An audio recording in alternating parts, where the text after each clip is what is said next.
हम लोग देखेंगे कि एक नन्हा रकून कैसे ये सीखता है कि जिंदगी में थोड़ा बहुत डर रहना भी जरूरी है, क्योंकि ना जाने कब कहाँ पर कैसा खतरा आ जाए। लेकिन थोड़ा बहुत डर रहते हुए भी कैसे अपनी जिंदगी को खुले दिल से जी सकते हैं। यहाँ पे हम देखते हैं कि ये नन्हा रकून अपनी माँ के पीछे पीछे जा रहा है और ये नन्हा रकून अभी बहुत ही ज्यादा चंचल है। इसके अंदर बहुत ही ज्यादा जिज्ञासा भरी हुई है। ये हर चीज के बारे में जानना चाहता है, इसीलिए समुद्र किनारे जितनी भी लुभावनी चीजें होती हैं वो इसका ध्यान अपनी ओर आकर्षित करती हैं। और अब ये नन्हा रकून बाहर की दुनिया एक्सप्लोर करने के लिए तैयार है। लेकिन इसकी माँ कहती है कि रुको जरा, अभी इतनी भी जल्दी नहीं है। इसकी माँ इस नन्हे रकून को रोक देती है और पीछे कर देती है और खुद आगे आगे बहुत सावधानी से आगे बढ़ती है और उसके पीछे पीछे ये नन्हा रकून भी बढ़ता है। यहाँ पर हम देखते हैं कि रकून की माँ उस नन्हे रकून को गुफा में ही रुकने को कहती है और खुद आगे जाकर अपने बच्चे के लिए खाना ढूंढने लग जाती है। वो नन्हा रकून दूर से अपनी माँ को बड़े ध्यान से देखता है। थोड़ी देर में उस नन्हे रकून की माँ उस नन्हे रकून के लिए खाना लेके आती है। खाने को पाकर वो नन्हा रकून बहुत ही खुश होता है। इसके बाद उसकी माँ वापस खाना इकट्ठा करने चली जाती है और वो नन्हा रकून अपना खाना खा रहा होता है। थोड़ी देर बाद जब वो मुड़ के देखती है तो उसके बगल में उसका नन्हा बच्चा अपनी माँ को देखकर अपनी माँ की तरह ही खाना ढूंढने की कोशिश कर रहा था। लेकिन उसकी माँ उसको ये करते हुए देखकर बिल्कुल खुश नहीं होती और उसे गुफा के अंदर ले जाकर रख देती है और फिर वापस बाहर आकर खाना इकट्ठा करने लग जाती है। लेकिन अभी भी उस नन्हे रकून का दिल गुफा के अंदर तो लग ही नहीं रहता। उसके अंदर बहुत ज्यादा जिज्ञासा भरी हुई थी।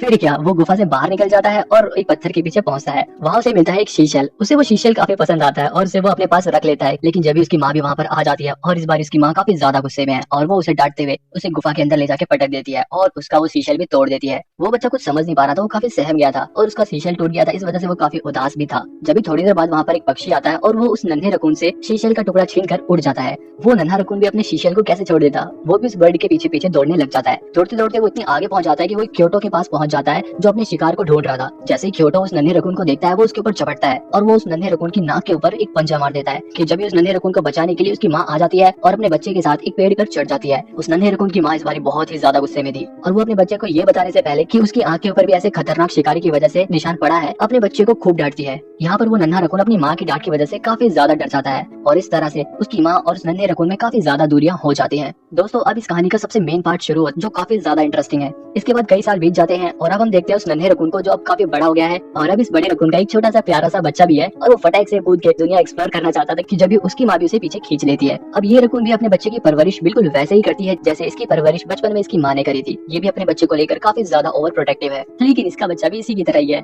ये भी काफी ज्यादा क्यूरियस है और ये भी अपनी माँ की तरह बाहर भागने लग जाता है। लेकिन उसे गुफा से गायब देखकर उसकी माँ तुरंत उसे पकड़ कर लाती है और गुफा में ले जाकर उसे खूब डांटती है। लेकिन जब भी उसे ये एहसास होता है कि वो भी बिल्कुल वैसा ही कर रही है जैसा बचपन में उसके साथ हुआ था और वो अपने बच्चे के चेहरे पर मायूसी को साफ साफ देख सकती थी। इसके बाद वो अपने बच्चे को लेकर वापस उसी पेड़ पर जाती है और पेड़ पर चढ़कर ऊंचाई से वो उसी खतरे को दिखाती है जिसकी वजह से वो अपने बच्चे को इतना प्रोटेक्ट कर रही है, उसे बाहर घूमने से मना करती है। और वो अपने बच्चे को ये भी बताती है कि उसकी नाक पर जो निशान पड़ा है वो उसी क्योटो की वजह से पड़ा है। इसके बाद वो नन्हा रकून सब समझ जाता है कि उसकी माँ उसे क्यों रोकती है और वो बड़े ही प्यार से अपनी माँ की नाक पर पड़े निशान को सहलाता है। इसके बाद हम लोग देखते हैं कि रकून की माँ अपने बच्चे को बड़े ही प्यार से खाना ढूंढना और तो और वो अपने बच्चे को पीठ पर बैठाकर बाहर भी घुमाती है और